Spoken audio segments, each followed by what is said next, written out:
La petite sardine qui voulait voir la crèche. Au fond du lac de Tibériade, c'est la fête. Les poissons ont appris la grande nouvelle. L'enfant Jésus est né. Louise, la petite sardine, est très excitée. Elle annonce à la cantonade. Je pars à Bethléem. Je veux voir la crèche. Tous les autres poissons se moquent d'elle. Une si petite sardine ne pourra pas aller bien loin. C'est vrai qu'elle est toute petite, Louise, et le village de Bethléem est bien loin. La petite créature de Dieu ne se laisse pas décourager. Elle salue les poissons d'un signe de la nageoire et commence son grand voyage.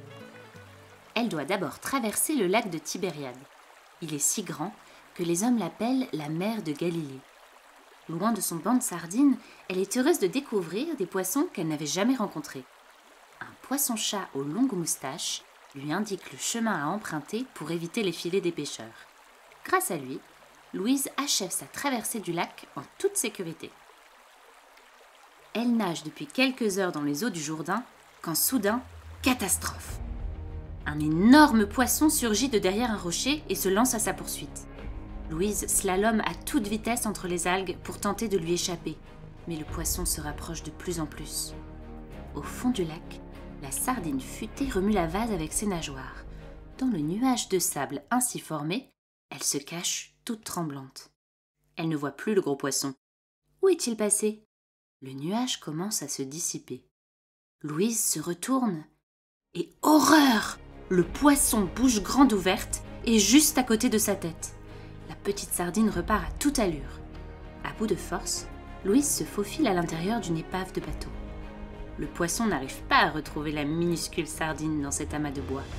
Déçu, il part en quête d'un autre déjeuner. Ouf! Sauvée! Louise arrive à l'entrée de la mer Morte. Fatiguée par sa longue route, elle s'arrête un instant pour se reposer. Cette fois, le danger vient du ciel. Un pélican plonge dans l'eau et l'attrape dans son large bec. Il se pose au bord du fleuve pour regarder sa prise. Déçu, il s'excuse et remet la petite sardine dans l'eau.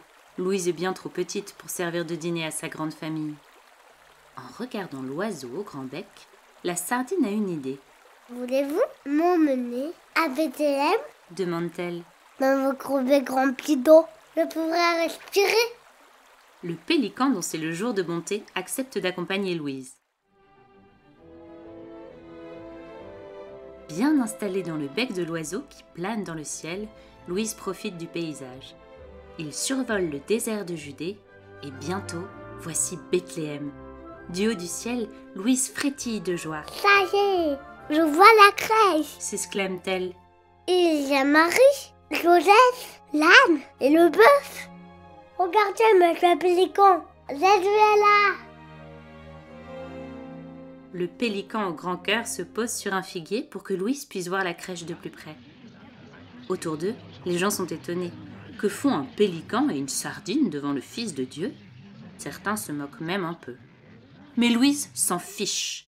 Elle se sent à sa place, aussi à l'aise qu'un poisson dans un lac. Heureuse d'être venue, elle dit tout simplement « Bonjour, petit Jésus !»